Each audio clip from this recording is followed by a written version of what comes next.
வணக்கம், இது crime time. நான் பாலவேல் சக்கரவர்த்தி. மதுரையில் ஆட்டோவில் பள்ளிக்கு சென்ற மாணவனை ஆம்னி வேனில் கடத்தி சென்ற மர்ம கும்பல் 2 கோடி ரூபாய் கேட்டு மிரட்டிய சம்பவம் பெரும் பரபரப்பை ஏற்படுத்தியுள்ளது.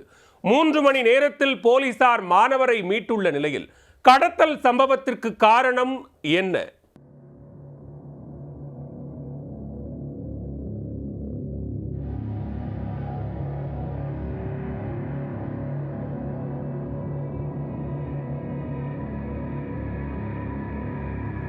பள்ளிக்கு ஆட்டோவில் சென்ற சிறுவனை ஆம்னி வேனில் பின்தொடர்ந்து சென்று கடத்திச் சென்ற சிசிடிவி காட்சிகள் தான் இவை.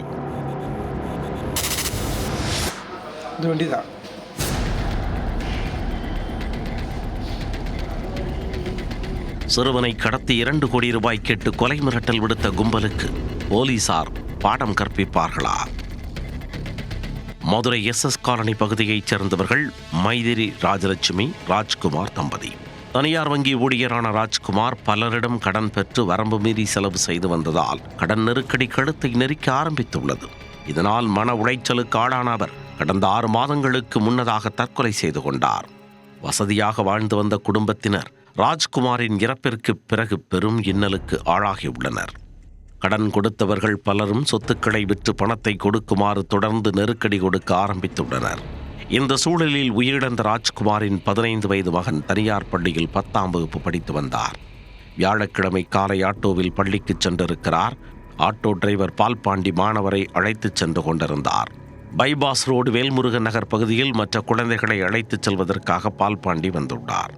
அப்போது வெகு நேரமாக ஆம்னி வேனில் அமர்ந்தபடி நோட்டம் விட்டு கொண்டிருந்த கும்பல் ஒன்று ஆட்டோவை பார்த்ததும் அதை நோக்கி செல்ல ஆரம்பித்தனர். ஒரு தெருவுக்குள் ஆட்டோ நுழைந்ததும் அதன் பின்னாலேயே சென்ற ஆம்னி வேன் கும்பல் குறிப்பிட்ட ஒரு இடத்தில் ஆட்டோவை மடக்கிவிட்டனர்.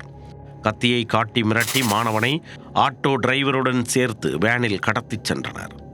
அதன் பின் கடத்தல்காரர்களில் ஒருவர் சிறுவனின் தாய் மைதிலிக்கு போன் செய்து, உனது மகனை விடுவிக்க வேண்டுமென்றால் 2 கோடி ரூபாய் தர வேண்டும், இல்லையெனில் துண்டு துண்டாக வெட்டி கொன்று விடுவோம் என மிரட்டிவிட்டனர். அரை மணி நேரத்தில் பணத்துடன் துபரிமான் 4 வழிச்சாலை ரவுண்டானாவுக்கு வர வேண்டும் என்றும் அங்கு என் ஆள் காத்திருப்பான், எதுவும் பேசாமல் பணத்தை கொடுத்து விட்டு போய்விட வேண்டும் என்றும் உத்தரவு போட்டான் தனவர். மீறி ஏதேனும் செய்ய வேண்டும் என நினைத்தால் உன் மகன் உயிரோடு பார்க்க முடியாது என ஆவேசமாக பேசி அச்சுறுத்தியுள்ளார். 2 கோடி ரூபாய் நான் கையில் வச்சுக்கிட்டு இருக்கிறதுக்கா நான் 10,000 சம்பளத்துக்கு வேலைக்கு போய்க்கிருக்கேன். என்னங்கடா நீங்க எல்லாம் வரணும். 1 மணி நேரத்துல அந்த ரவுண்டானா வரணும். நீ வரல, இல்ல உன் பின்னாடி எவனாவது வந்தான்னா என் போனை நான் ஆஃப் பண்ணிட்டு போயிட்டே இருப்பேன்.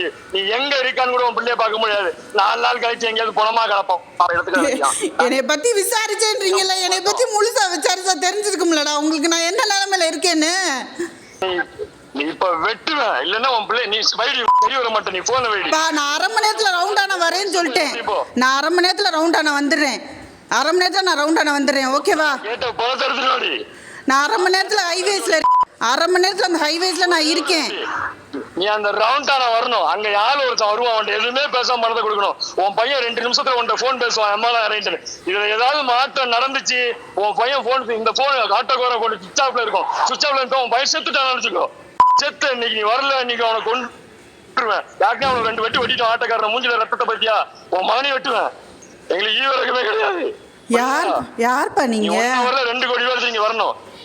நீ என்ன புத்திசாலி போனா போ, எவனையும் கூப்பிட பயமே இல்ல. பேசுறது ஆட்டோக்காரன் போனு தூக்கி போட்டு போயிட்டே இருப்போண்டி. என்ன கார்ல வந்திருக்கோம், எங்க இருக்கோம் யாருக்குமே தெரியாது. நீ கரெக்டா நடந்தா நான் கரெக்டா நடப்பேன். இல்ல பையன் உனக்கு இருக்க மாட்டான். போயிட்டே இருப்பேன். எங்களுக்கு எப்பா நான் 1/2 மணி நேரத்தில் ஹைவேஸ்க்கு வந்துடுறேன்னு நான் சொல்லிட்டேன். என் பிள்ளைய மட்டும் விட்டுரு, என்னைய கூட நீ வச்சுக்க. உனக்கு எம்பிட்டு பணம் வேணுமோ என்னைய கூட கொண்டு கூட.